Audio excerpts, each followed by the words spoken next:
dans le regard des enfants parfois et dans les discours de certains parents, on me fait la remarque. T'es le premier prof noir. Ah, c'est chouette que vous soyez là.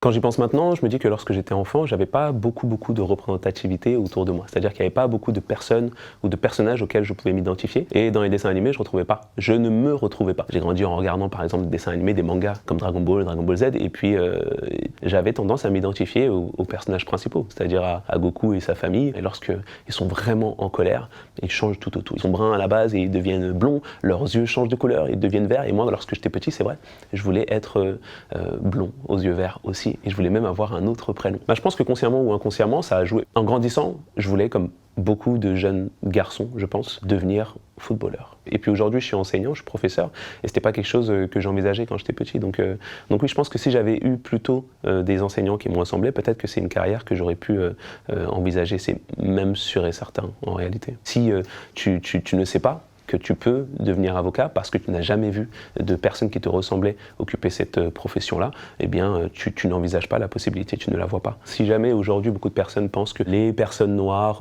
sont des athlètes, que les Arabes sont tous et toutes des musulmans et des musulmanes et que ce sont des terroristes en puissance, eh bien ça ne vient pas de nulle part. C'est parce que dans notre imaginaire collectif, on a plein de choses qui ont nourri ça en fait, tout simplement. Et si jamais on n'en prend pas conscience, si jamais on n'a pas d'autres modèles sous les yeux pour remplir ces catégories, eh bien on se cantonne à ça. Alors dans mon cas, j'ai pas forcément l'impression d'être un modèle, mais plutôt c'est une espèce de clé qui ouvre une curiosité. Mais je suis pas entré dans ce métier en me disant je vais être le prof noir. Dans le regard des enfants parfois et dans les discours de certains parents, on me fait la remarque. T'es le premier prof noir ou marron. Ah, c'est chouette que vous soyez là parce que mon fils ou ma fille voulait devenir prof, mais ensuite il m'a dit qu'en fait c'était peut-être pas intéressant parce qu'il avait jamais vu personne qui lui ressemblait faire ce métier-là en fait. Donc si, on est bien là. Donner une place à ce qu'on pourrait appeler les minorités, c'est pas rendre service à ces personnes-là, c'est se rendre service à soi-même. En réalité, si jamais je parle d'un nous collectif pour la question noire, eh bien je pourrais dire qu'on n'a pas besoin des autres en fait pour se raconter.